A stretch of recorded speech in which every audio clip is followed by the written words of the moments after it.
I've been getting a lot of questions regarding the capital gains tax and the exclusion rate potentially changing. What are your thoughts about whether the federal government will make some adjustments to the capital gains tax? Well, as people in the tax community, as well as financial advisors like yourself, we've been watching this one for years. So just go back a little bit of history about capital gains. We didn't have a capital gains tax in Canada until 1971. It's moved around. It's been 50%. It's been 75%. It's been 66 and 2/3%. It's currently at that 50% rate. Now, capital gains is on the realized portion.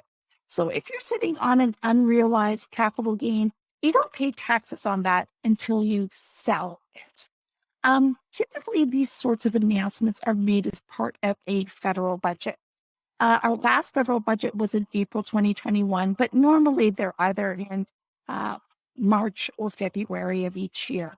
It could also be done through a part of an economic statement or some other announcement. But usually a change like this would be effective at the time of the announcement, which is typically 4 p.m. Ottawa time.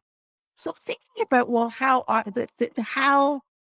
like this bullish are you that this might happen? And then if you are worried about it, well, if you're going to trigger some investments prior to a hypothetical rate change, what's the timing that you might want to do that? Well, if you sell something today before the end of the year, the taxes on that would not be due until April. So you have like maybe 3 or 4 months before those taxes are due. If you wait until January of, say, 2022, those taxes aren't due until April 2023. So by delaying that disposition, the sale of that investment by just a few months, you could delay paying the taxes on that by a year. So that's a pretty good tax strategy for individuals.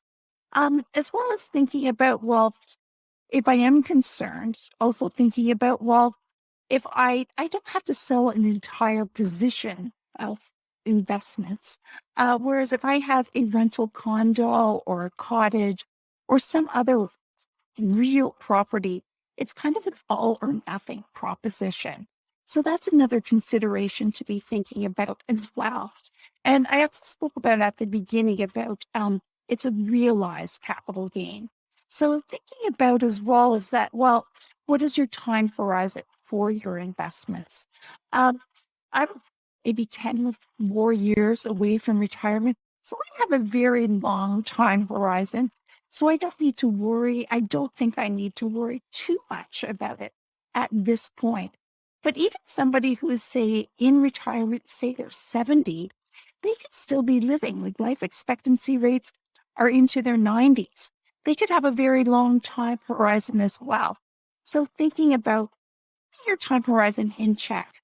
So to wrap this all up, Wes, capital gains, cap inclusion rate, definitely something that we continue to watch. We don't know what's going to happen for sure, but absolutely it's a possibility.